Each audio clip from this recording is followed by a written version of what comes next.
Olá, muito boa noite, bem-vindos à nossa grande entrevista. Estamos transmitindo o programa pelo canal 22 e 522 da NET e também pelo Facebook. Você que não está vendo pela TV, fora de Ribeirão Preto, inclusive, você pode sintonizar pelo Facebook. Brasil todo vê, o mundo inteiro vê.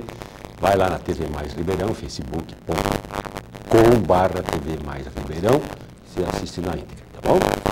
Então vamos falar de um assunto que eu acho de uma importância extraordinária. Você é trabalhador na área pública, na área privada, está preocupado com a reforma trabalhista? Pois é, eu também estou, apesar de já estar aposentado.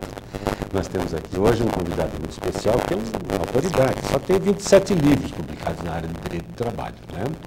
Que é o Dr. Palma, João Augusto da Palma. Muito obrigado por ter acolhido, se não aceito o nosso convite. Uma honra, uma honra. Eu sei que você gosta do trabalho da gente, principalmente no rádio, desde quando você dá uns toques lá, viu? E foi legal. Não deu para ir no lançamento do seu livro, aqui o seu livro um pouquinho, um empreste. Você me deu um exemplar autografado. Esse é o último livro dele. É um craque, viu? Olha lá, dívidas trabalhistas são aliadas do processo, nova estabilidade de emprego, como reduzir jornada, acordos especiais de duração flexível. Esse é o último livro dele, pela editora LPR, perfeito? Especializada em matéria trabalhista. Muito bom, tinha que ser, né? Eu vou dar um breve currículo seu, rápido, sempre está além, mas por questão de tempo a gente apresenta aqui.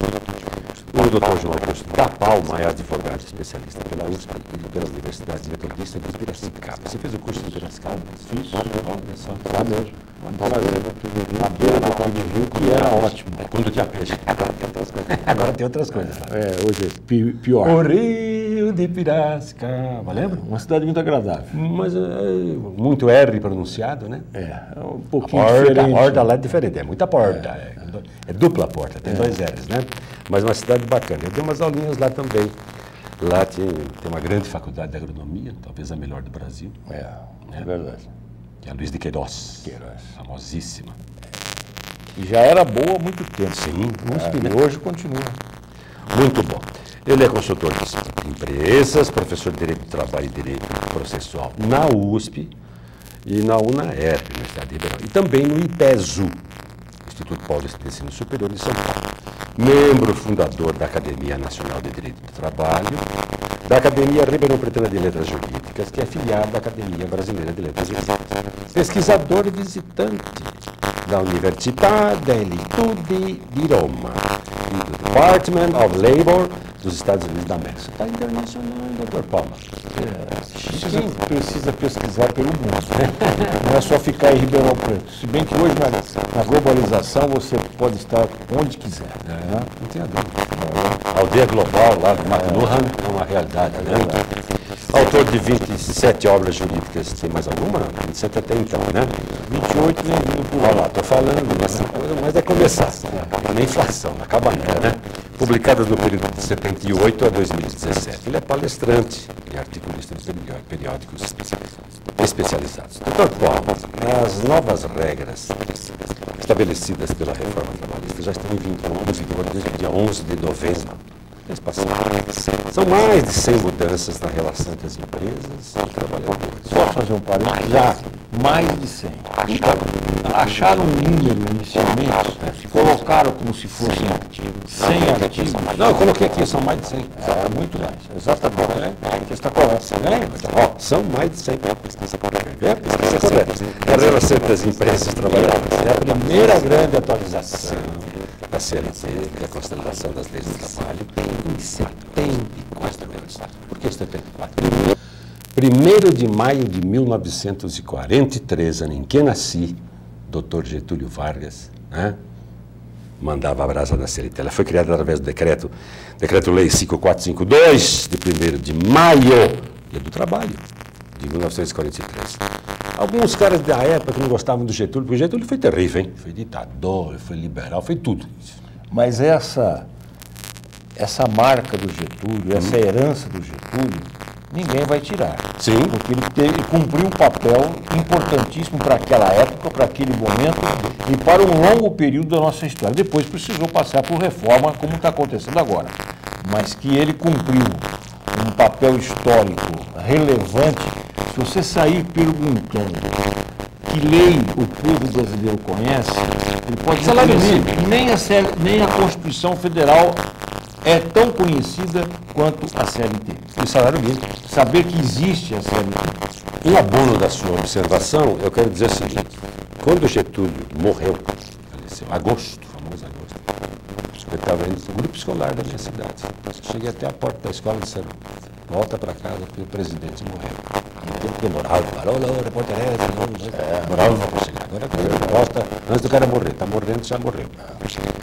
Eu cheguei em casa, de volta para a escola. Meu pai pegou o rádio, estava triste, chorando. Isso eu vi com esses olhos, chorando. Mais tarde eu fui entender por quê. As conquistas trabalhistas. Eu estava tão pequeno e eu lembro um tio chegando em casa, chamando para meu pai, entrando pela casa e dizendo: Getúlio morreu. Informando e quase que silenciosamente, num sentido já até de luto. E foi assim que o povo ficou. Uma depressão danada. Parou para faço uma pequena analogia. Se o Temer morrer, será que os pais chorarão? É uma coisa meio complicada. Se o Collor é bom nós responder. É incrível, né? Agora houve uma ironia na época, as pessoas que o Getúlio era mais inimigo do que amigos, né? Ele era terrível, baixinho, gaúcho, não era fácil. Insinuaram que foi uma cópia fascista de Lavoro do Mussolini, a Carta de Lavoro do Mussolini.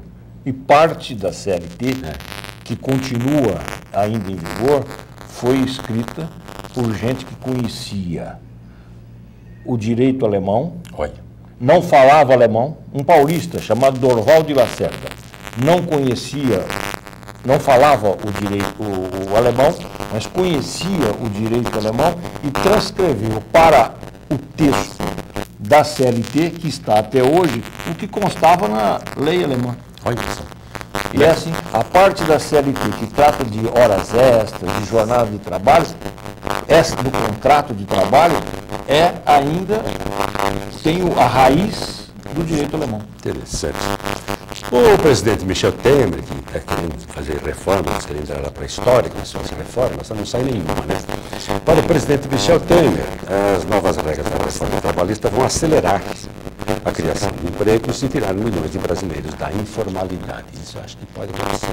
Mas alguns especialistas, alguns críticos, eu quero saber já a opinião do senhor, críticos da reforma, dizem que essa reforma, os moldes em que ela foi proposta, retira os direitos dos trabalhadores. A juíza do trabalho, Tamara Is, que atua no Tribunal Regional do Trabalho da 2ª Região de São Paulo, destacou 8 pontos polêmicos da reforma trabalhista. E ela fez uma crítica dura. O senhor, grande estudioso, pesquisador, professor, advogado, 27 anos, a reforma trabalhista tira direitos do trabalhador? Tira, subtrai. Não se falou a verdade aos trabalhadores, aos brasileiros.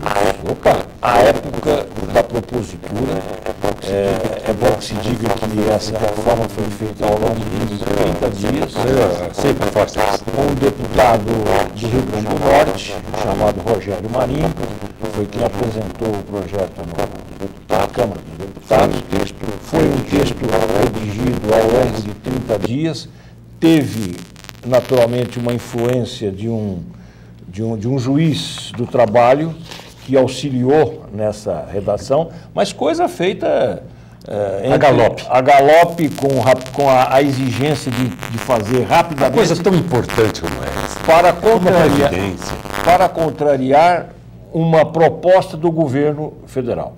Então, o presidente Temer enviou para a Câmara uma proposta, 2 laudas, coisa simplista.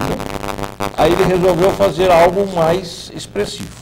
Então, em 30 dias, entre fevereiro e março de 2017, ele apresentou um substitutivo àquela proposta do governo federal, e é o que acabou sendo depois votado na Câmara, depois confirmado no Senado, e estamos com isso em vigor. Mas já houve emendas, então logo saiu já houve emendas. Então, mas aí o que aconteceu? Aprovado na Câmara, o presidente mandou uma carta, e eu tenho essa carta, ao Senado, onde ele pedia para que aprovasse aquilo que foi aprovado na Câmara, para não ter que voltar para a Câmara o projeto se modificado pelo Senado. E aí o Senado acabou concordando diante do compromisso dele, através dessa carta, de, através de uma medida provisória, alterar e ajustar com as pretensões do Senado. O Senado aprovou. Ele foi um grande negociador. Né? Foi isso. Doutor Paulo, vamos comentar algumas das mudanças que ocorreram com essa reforma. Para o senhor, qual foi a principal reforma, a principal mudança da reforma proposta, o principal tópico da reforma? Tantas coisas que houve, a reforma que realmente se dispõe.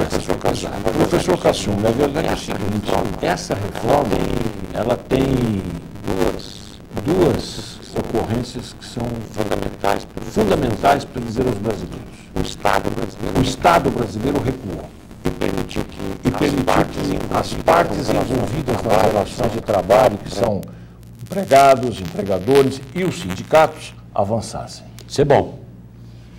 A chamada negociação. Até aí parece muito bom. Né? Em tese, né? O Estado recuou.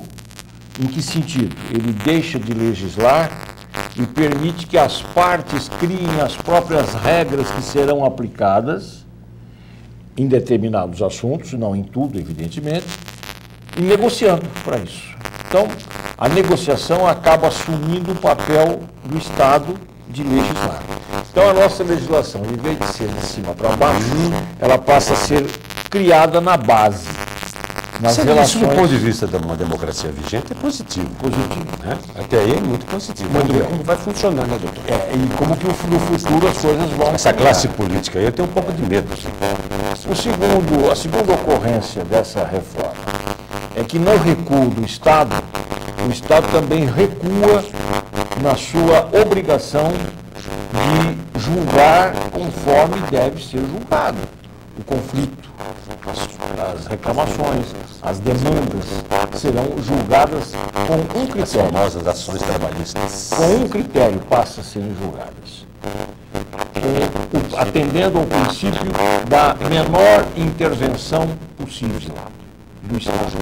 Então o juiz, julgador, portanto, o Estado, o juiz, deixa de analisar o contexto daquilo que as partes tiverem negociado para ajustar a um princípio de prevalência da vontade das partes.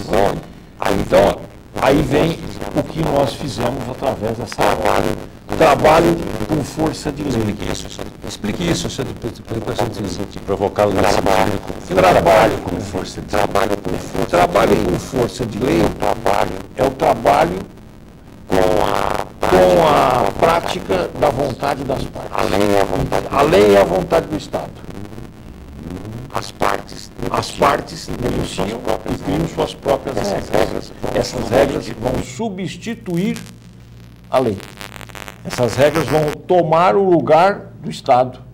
Então as partes combinam entre si e o que combinarem tem força de lei. Que coisa, hein? É um avanço danado isso aí. É um avanço para um país que esteja suficientemente esclarecido, com pessoas organizado, com pessoas sem desemprego.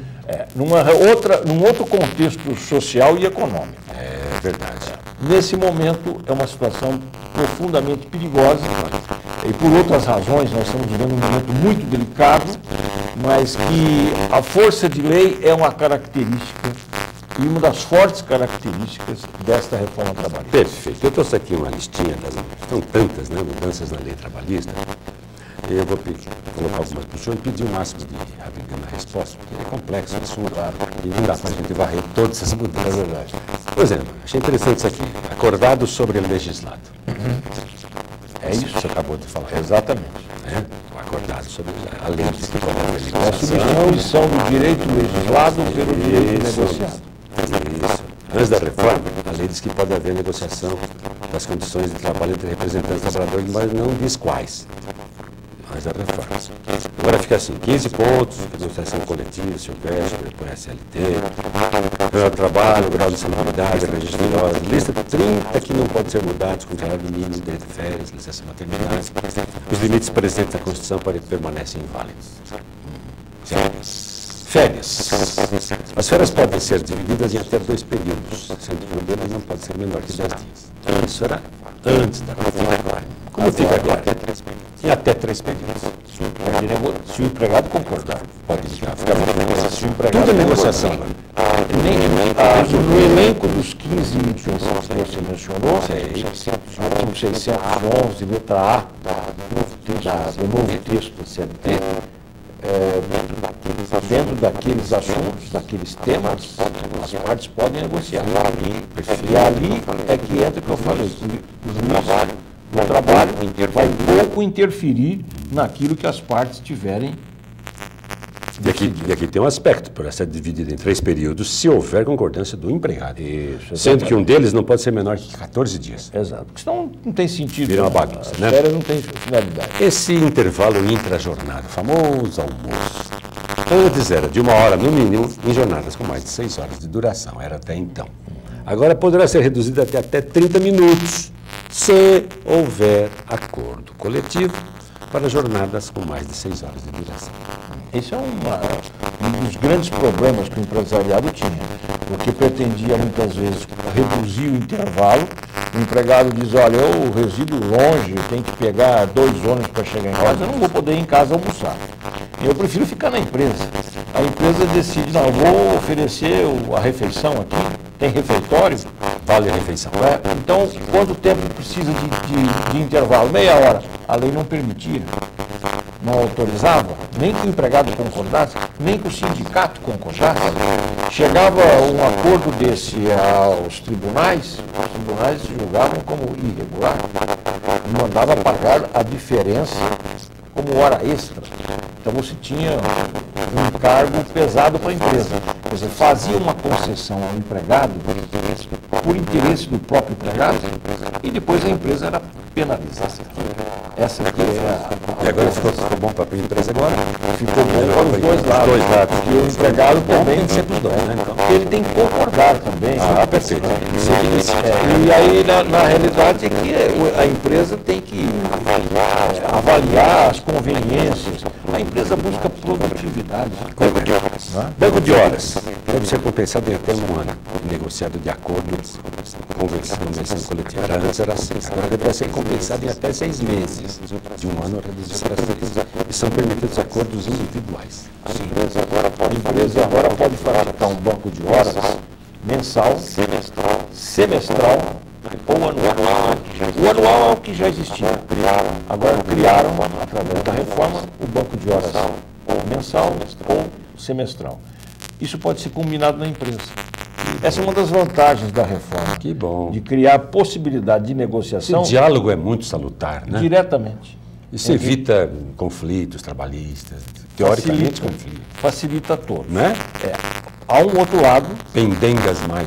há um outro lado que os sindicatos se preocupam, que essa negociação diretamente entre empregado e empregador pode muitas vezes levar a um abuso, a um prejuízo do empregado, e se houver a intervenção do sindicato, a tendência é que o sindicato possa impedir determinadas pressões que a empresa faria sobre o seu empregado. Agora, os sindicatos ficaram um pouco enfraquecidos com o imposto sindical, que é facultativo, paga quem quer, não é mais imposto. Mas a matéria não está resolvida. Não está não? Eles estão fazendo de tudo para não perder essa boca, né? O presidente Temer anunciou que ele, na medida provisória, ele consertaria a situação para atender a expectativa de receita do sindicato. Isso é sério. Mas não fez.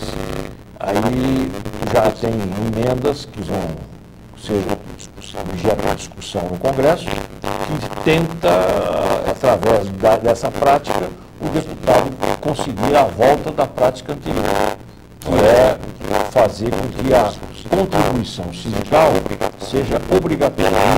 Pela reforma, ela ficou facultativa, se o empregado concordar. Isso.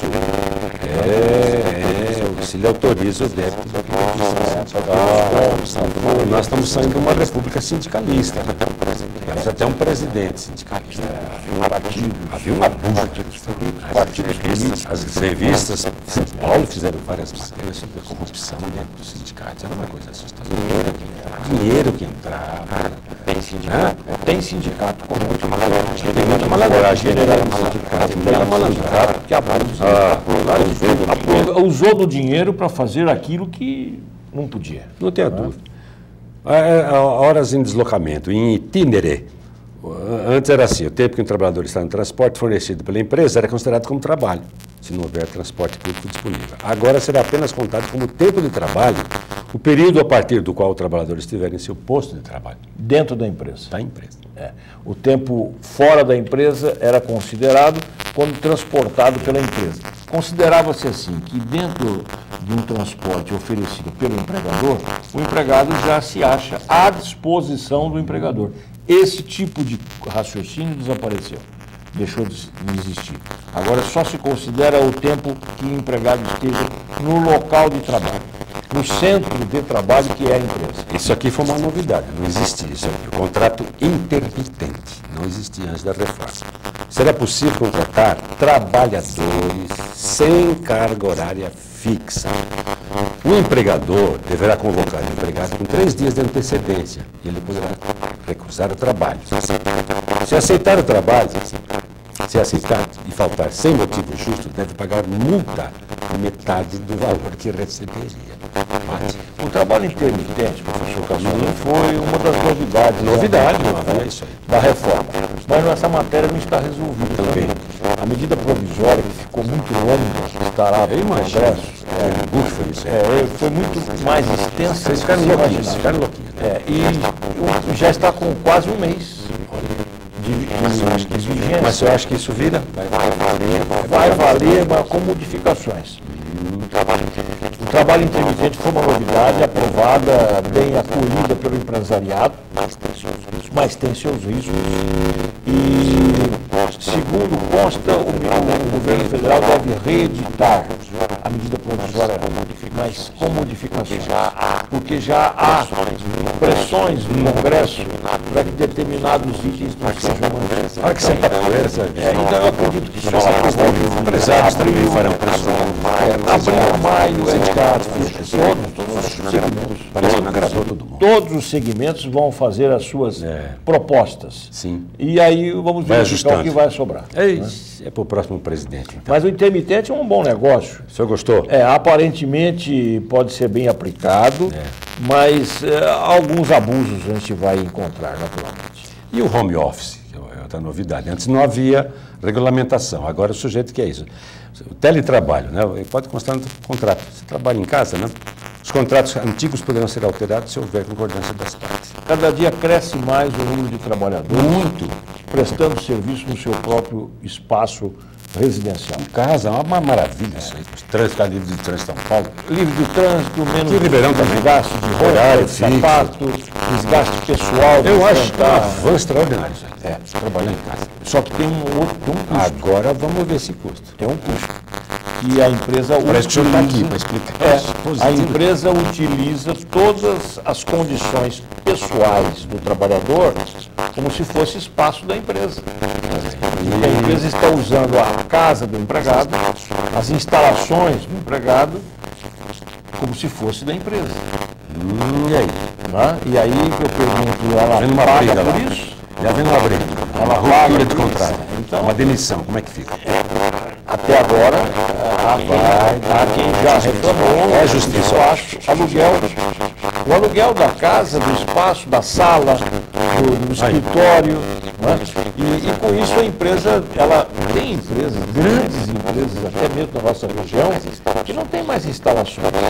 Os trabalhadores prestam serviço nos seus próprios espaços familiares.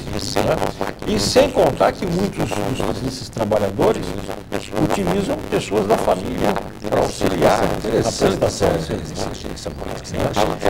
Então é um avanço, é um lance de modernidade na relação de trabalho, mas essa modernidade tem custo sempre. E é esse o custo que o trabalhor está experimentando. O trabalho autônomo desde que haja contrato formal, um trabalhador autônomo que preste serviços continuamente e com exclusividade não é considerado como empregado. Essa é nova pela reforma. É assim está na reforma. É. Agora, o pensamento da jurisprudência, dos tribunais, é de que um trabalhador autônomo Vínculo trabalhista. que tenha exclusividade, ele vira empregado. A justiça vê É como assim. um vínculo trabalhista. E aí entra a questão. Nós vamos levar um certo tempo para que haja um ajustamento da jurisprudência às novas regras. Se é que não se modifique através da medida provisória que o presidente está... Prestes a assinar. Ele já assinou uma que está no Congresso, mas vai modificar, vai mandar outra com algumas modificações. Olha só. Contribuição sindical já falamos, agora não é obrigatório, por enquanto está dizendo que está ainda pendente. Grávidas, antes, elas não podem trabalhar em ambientes insalubres, não podiam trabalhar em ambientes insalubres. Agora fica assim, poderão trabalhar em ambientes de insalubridade média ou baixa, para saber o que é isso, né? Exceto se aposentarem laudo médico recomendando o afastamento. E o presidente está propondo que se respeite a condição da mulher e não se permita trabalhar em ambiente insalubre em nenhuma condição, desde que ela esteja comprovadamente em estado de gestante. Acordo para demissão. Antes da reforma não havia. Se o trabalhador se demitir, se for demitido por justa causa, não tem direito a sacar fundo de garantia, seguro-desemprego. Se for demitido, isso antes. Agora fica assim, além das regras anteriores, o empregador e o empregado podem chegar a acordo para demissão. Nesse caso, o trabalhador recebe multa de 20% do FGTS, Fundo de Garantia por Tempo de Serviço, pode movimentar até 80% do fundo e não tem direito a seguro-desemprego. Ele só vai fazer um acordo se tiver outro emprego. Se tiver outra atividade, Isso que prejudica o trabalhador.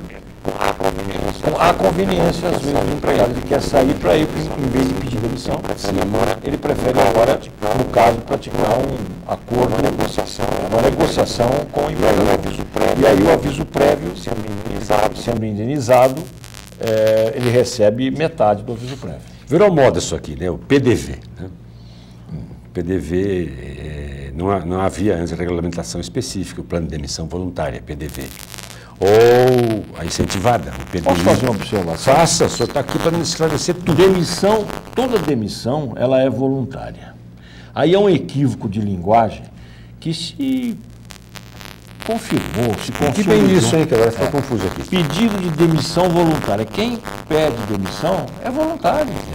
Não existe pedido de demissão obrigatório. Se alguém for obrigado a pedir demissão, ele está sendo dispensado. Olha só, Não é? questão de linguagem. Então, eu costumo dizer que o PDV é um pedido de desligamento voluntário. Então, em vez de demissão, eu entendo que o mais adequado é dizer pedido de desligamento. O senhor fez constar em algum dos seus livros essa observação? Eu já devo ter colocado isso Nas suas conversas? No aviso prévio, no meu livro de aviso prévio, novo aviso prévio, eu trato disso.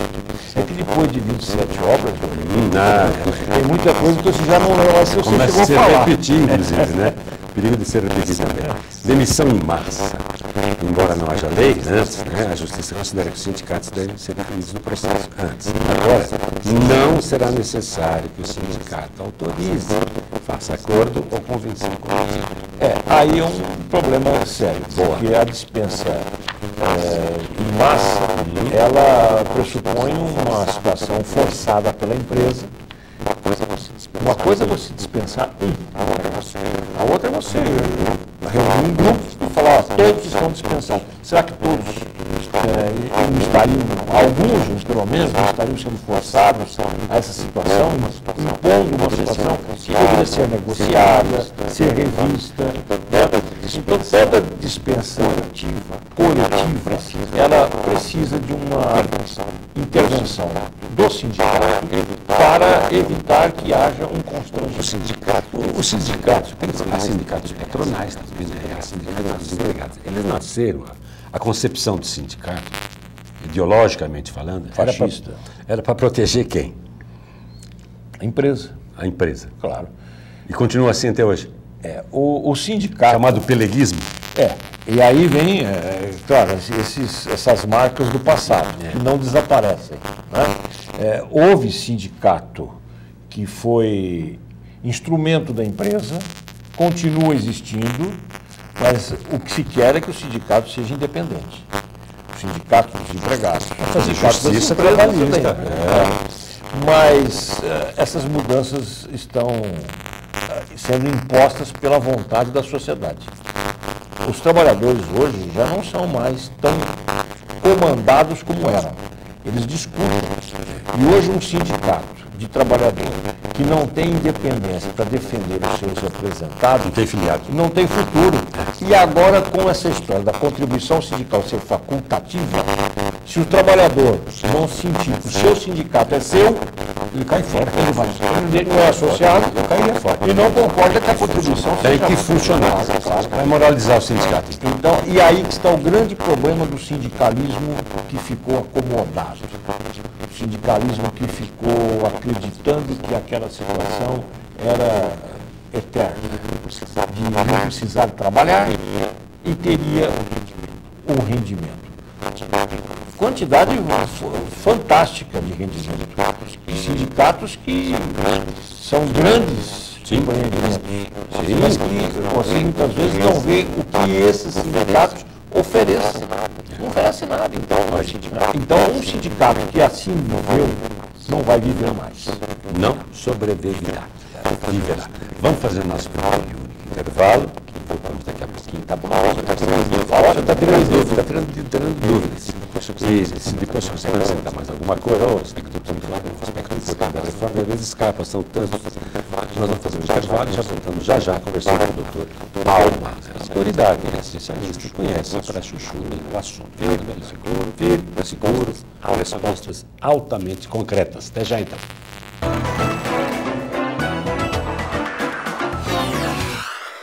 A Grand Steak é uma steakhouse surpreendente do início ao fim. Aqui você irá provar o frescor de nossas saladas preparadas na hora e servidas individualmente, para depois se deliciar com uma seleção impecável de carnes premium. Todas de raças britânicas e caracterizadas pelo alto nível de marmoreio. Tudo num ambiente sofisticado e inspirado nas melhores steakhouses do mundo. Essa é a Grand Steak, tão autêntica quanto nossa paixão por carnes. 16 3911 9009.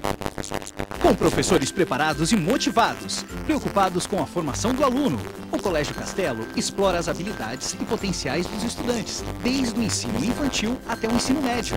É a educação que valoriza a aprendizagem e a formação de crianças e jovens, questionadores e preparados para um futuro promissor. Conheça mais sobre o Colégio Castelo. Acesse colegiocastelorp.com.br. As matrículas estão abertas. Praça São Leandro, 56 no Jardim Paulista. Telefone 16 3624 1827.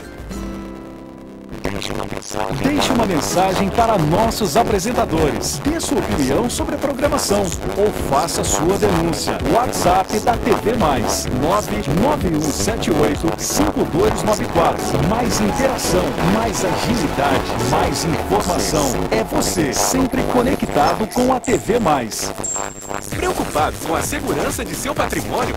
A City Alarmes Segurança Eletrônica conta com exclusivo serviço de monitoramento integrado para sua residência, comércio, condomínio ou indústria. O monitoramento é feito de forma inteligente, com projetos bem dimensionados, que garantem alto nível de proteção e a segurança que o cliente espera.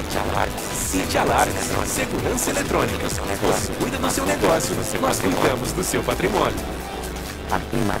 A Climatério é especializada em saúde. Toda mulher, com o passar da idade, precisa de apoio científico para o equilíbrio da saúde. Potencialize sua beleza interior. Desconfortos não podem ser regras da idade. A Climaterium acredita no cuidado e na saúde que toda mulher precisa ter. A Climaterium é referência em prevenção na saúde da mulher. 3623-3335.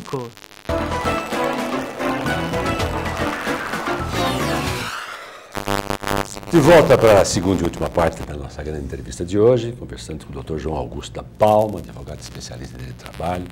Ele é também direito processual, né, grande qualificação, pesquisador, palestrante, dentro e fora do Brasil.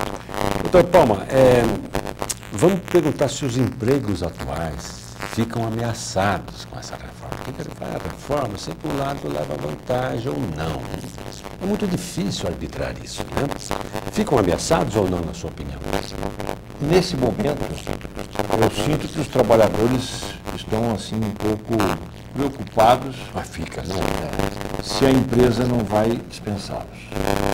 E eu sinto também dos empregadores que estejam um pouco esclarecidos, às vezes aquela tendência de querer fazer alguma coisa que não seja o mais prudente. Nesse primeiro momento, nós estamos aí há um mês com a legislação em vigor, recomenda-se prudência para os trabalhadores, para os sindicatos e para os empregadores, para as empresas. A legislação trabalhista, com essa reforma, não veio para dispensar ninguém. Não veio para aumentar o desemprego. Pelo contrário, veio para combater o desemprego, criando novos postos de trabalho a esses milhões de brasileiros que estão desempregados. Você não sabe bem quantos são. Ora se diz que são 14, 10, né? E o governo tentando cada vez baixar um pouco esses números. A verdade é que a reforma veio para criar novos postos de trabalho, porque o desemprego foi um desemprego estrutural. Dispensa de trabalho, o posto de trabalho desaparece. É extinto. Né? Então, a tendência é que a reforma possa ajudar a empresa, barateando o posto de trabalho, criar novos empregos para chamar o pessoal de volta. Mas não sei se isso vai acontecer tão rápido. Pode ser que aconteça daqui 3, 4 anos. A gente sempre fica com uma pergunta sobre a cabeça quando se trata de Brasil, né? As leis estão claríssimas. Bom, o que é mais do que o ECA, por exemplo? Funcionou? Especializa-se parcialmente. Até hoje, a Lei Maria da Penha, a gente comemorou, olha que maravilha. Os caras continuam batendo nas mulheres, arrebentando com todo mundo. Essa coisa de se beber não dirija. No Brasil tem nem se matando aí. Aumentou o número de alcoólatras ao volante. Então como é que faz isso? Problema cultural. Mas sempre problema cultural, então fecha para balanço, porque tudo é cultural. Mas é educação.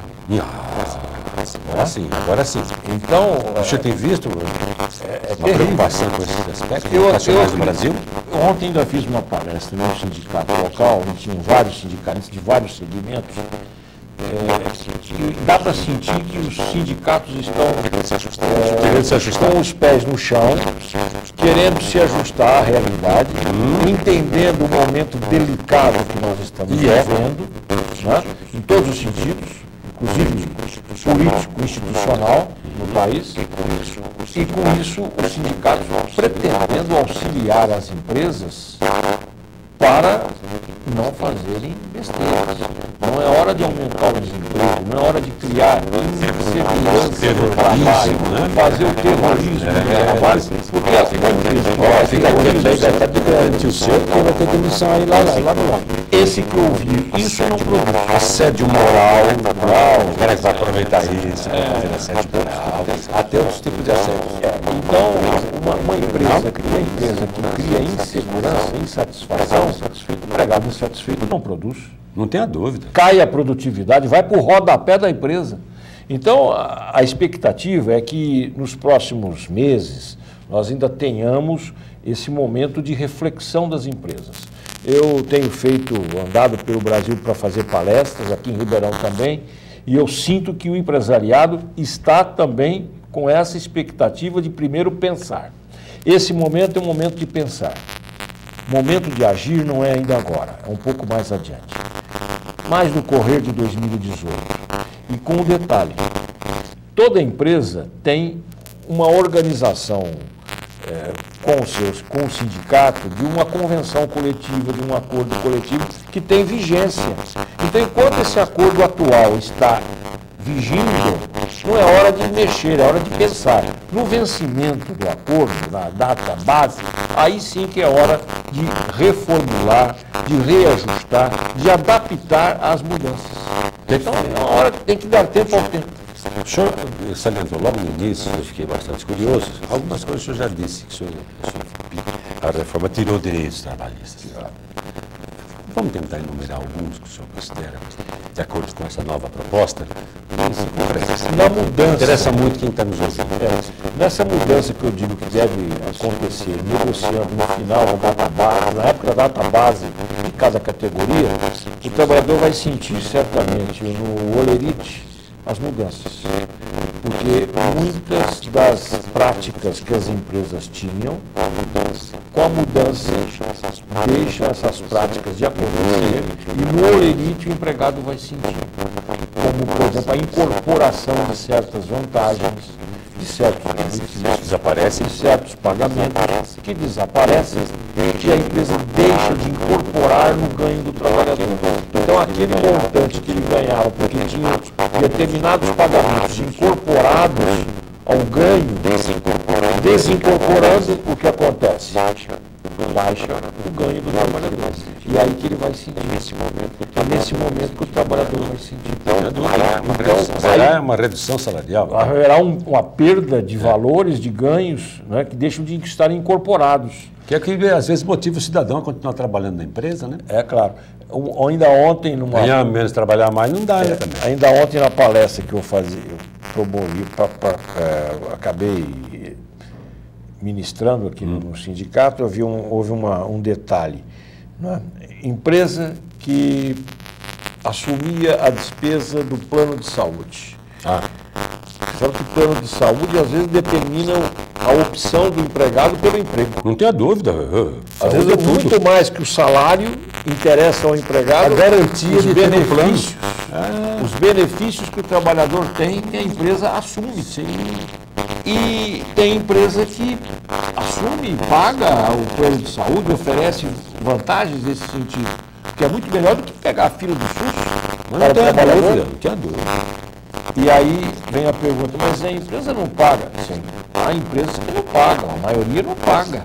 Mas se empresa que paga e que não quiser mais pagar, no final da negociação, para renovar a convenção coletiva, o acordo coletivo, ela deixando de pagar, a lei permite isso. Ela deixa de pagar. E então, Isso é um prejuízo para o trabalhador. essa é uma reforma. Isso, a reforma permite. Antes não permitia. Não, antes não se tratava. Não se discutia, né? Não se discutia. O que se pensava é que pagando incorpora. Tudo que for habitual incorpora. Agora não vai haver uma chuva de ações trabalhistas em função dessas.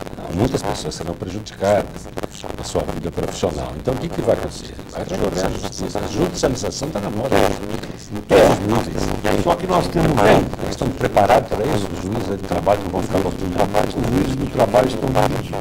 Metade a favor, metade é contra a reforma trabalhista. Olha aí, então já não há consenso. O presidente do PSF em Brasília é favorável à reforma.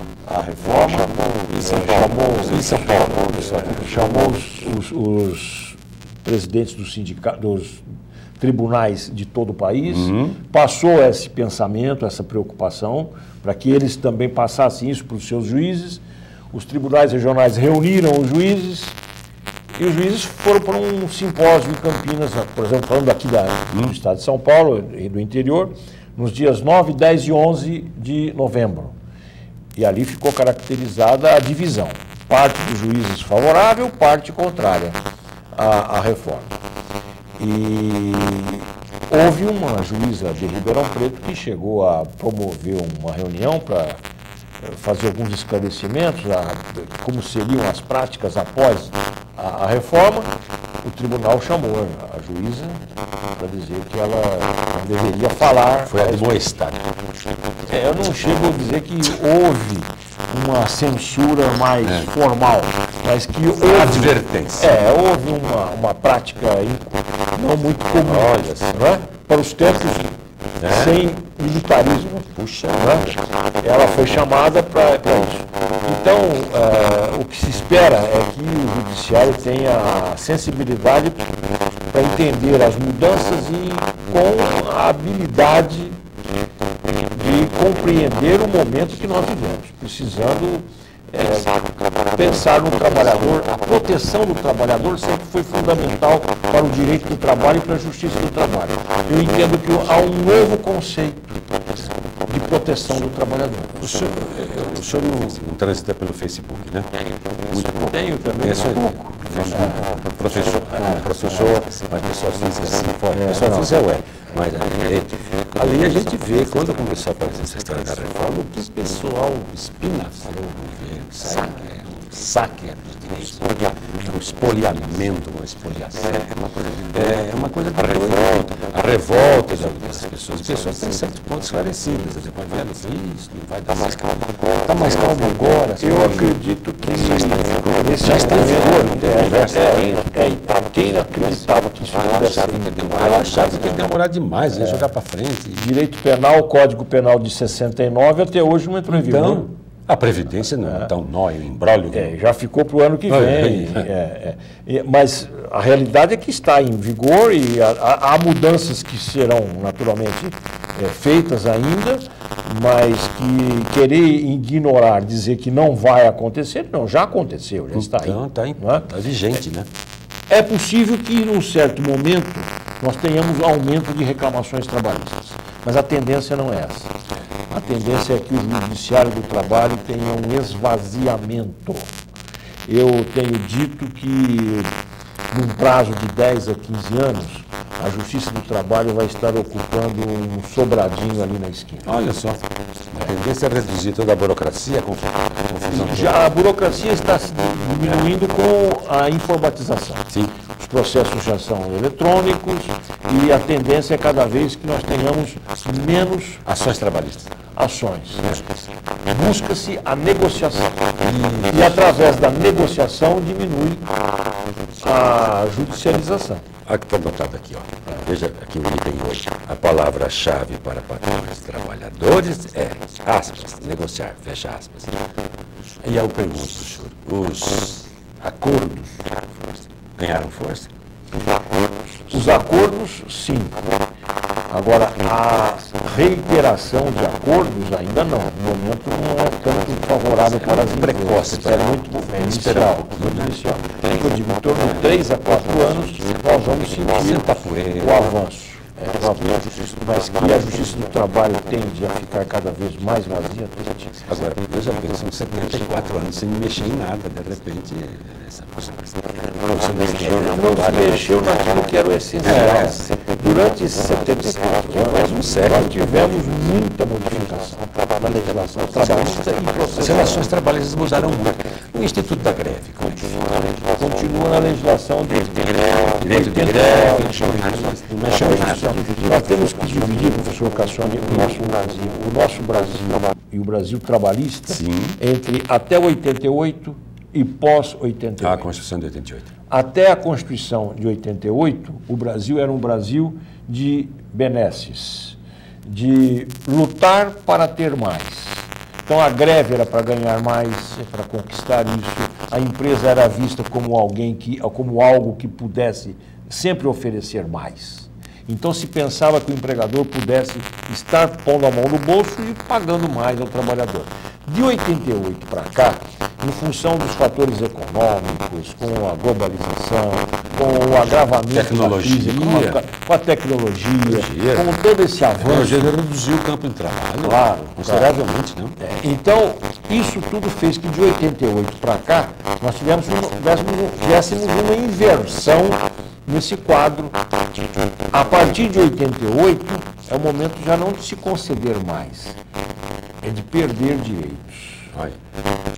Banco de horas. Quem implantou o banco de horas no Brasil? Fernando Henrique, em 98. Naquele momento, o banco de horas já era uma prática que vinha para acomodar a necessidade da hora extra e, às vezes, a empresa não ter como manter o empregado. Então, no banco de horas, você evita o desemprego e o empregado trabalha menos num período, mais no outro. Há um equilíbrio nessa situação. O banco de horas pegou, porque é a realidade. E agora ficou, e foi ampliado. Pela reforma, foi ampliado. Pode negociar. Pode negociar o banco de horas mensal e o semestral diretamente com o empregado. Então, esse momento não é um momento mais de conquistas, é um momento de conservação daquilo que se conquistou. O que se conquistou garantiu que está Calma. E essa reforma que foi praticada, ela é uma reforma pensando na empresa e não no trabalhador para ganhar mais. É que pensando na empresa, pensa-se que a empresa possa ter condições de conservar os seus empregados, de oferecer mais emprego. Proteger o trabalho. Qual o futuro da Justiça do Trabalho? Ficar pequenininha. Você já disse aí que cada vez menor. Não será, vamos dizer, de se pensar que ela vai desaparecer. Não vai. Ela pode se tornar um braço, um anexo da Justiça Federal. Agora, isso não quer, por sinal. Ah, é? Ela não quer. Já foi em certa época aventado isso e ela já recuou. A estadual não tem perspectiva de assumir o ônus da solução dos conflitos trabalhistas, mas que é bem provável que quando ela ficar menor, desativa todo aquele aparato e aí os trabalhadores são colocados em disponibilidade, os juízes colocados em disponibilidade, acabam ficando na Justiça Federal. É esse temor da disponibilidade dos funcionários e dos juízes do trabalho que fazem com que o corporativismo diga alto contra a reforma trabalhista. Olha só, claro, aspas, privilégios, até privilégios. Também. Você fala em reduzir, perder o meio, etc. Agora, essa simplificação, facilitação para a Justiça do Trabalho vem em função dessa reforma. Claro, esses acordos que serão a negociação, né? A negociação. Quando se estimula a negociação, busca-se evitar um conflito. E o conflito é aquele que vai para a Justiça e a Justiça tem que resolver. Então, mais negociação, menos conflito. Menos conflitos, menos necessidade de juízes, de funcionários, e o tamanho da justiça fica cada vez menor. Quando os próprios juízes do trabalho hoje lutam pela conciliação, eles lutam contra eles, contra a própria instituição. Esse é o momento bem contradelicado. Perfeito. Nós temos 3 minutinhos. O sinal de final do programa, que vem de lá de dentro, com luzes intermitentes, é o seguinte: o senhor recomendaria um estudante de direito investir na área trabalhista, futuro advogado, ou vai refletir também a necessidade de quem entenda o direito do trabalho e quem assessore na área do trabalho uma empresa vai continuar. Vai continuar. Talvez com a menor intensidade que nós temos hoje. Nesse sentido que eu coloquei. Mas eu, pessoalmente, se eu fosse recomeçar depois de 47 anos e meio de atividade como advogado trabalhista, quase 50 anos, eu recomeçaria nessa área porque eu sou apaixonado por esse trabalho. Interessantíssimo. Aí se faz a justiça mesmo, no bom sentido. Né? Eu não estimulo que não estude o direito do trabalho. É que eu preciso repensar no futuro como ajustar essa prática. Perfeito. Gostou da conversa? Foi boa? Foi ótimo, maravilhoso. Gostei muito. Ficou simples, direto. Foi um prazer estar aqui. Foi ótimo. Faremos, claro, é muito mais complexo o assunto, mas as questões, os aspectos principais, o senhor pontuou muito bem. A sua pesquisa prévia facilitou muito, tornou mais eficiente a nossa conversa. Não fica dispersa, a gente vai pegando os ótimos e vai, né? Ficou legal. Muito bom. Quero agradecer imensamente a sua participação. Acho que hoje, né? Quase, as certas entrevistas se transformam em serviço de utilidade pública. Elas acabam sendo. Deve ser esse o sentido do órgão de comunicação. Quer dizer, sendo o órgão de difusão, de radiodifusão, de televisão, uma concessão pública, devemos devolver com algum valor do trabalho da gente. É isso? Eu fico muito honrado de estar aqui e ter contribuído. Espero ter contribuído. Muito obrigado pelo livro, não pude estar lá no lançamento. doutor Roberto é que deve ter feito as suas vezes. No meio de campo, às vezes. Obrigado, doutor. Haverá uma reapresentação depois da manhã, domingo, às 23 horas. Você já pode, está chegando em casa agora, está prontinho já a entrevista, vai lá no Facebook da TV Mais, Facebook/, padrão fácil, TV Mais, Ribeirão, e vai procurar lá as coisas que aparecem, as primeiras coisas que vai aparecer ali, e você já pode conferir. Foi muito bom, gostei muito, foi muito esclarecedor. Perfeito? Já colocou? Bom, Netinha, lá, o Bruno disse que já está colocadinho. E daqui a pouco nós temos no YouTube também, né? Claro. Eu gosto muito de ver pelo YouTube, que aí fica legal também. Vai avançando. Domingo às 23 horas, reapresentação. E sempre pensando que no futuro a única certeza que nós temos é mudança. A dinâmica da vida implica e impõe, né? Claro. A sociedade não pode mais estar mudança. Né? Eu me assusto às vezes com as transformações que eu vi nesses últimos anos, na condição até de um professor. Claro, né? Aquele professor tradicional, quando nós começamos. As últimas aulas de Jesus, eu fiz tudo isso. Tive que fazer. Claro. Nunca a necessidade impõe. Nunca tenho certeza de que nada vai acontecer. Não existe cláusula pétrea. Claro. Foi um prazer. Todo nosso. Muito obrigado. Gostaram? Olha aí. Divulgue então. Isso vai ficar na representação e fica também aqui no arquivo da emissora TV Mais Ribeirão. Um grande abraço a todos. Obrigado pela sua qualificada audiência. Até a semana que vem. Um abraço.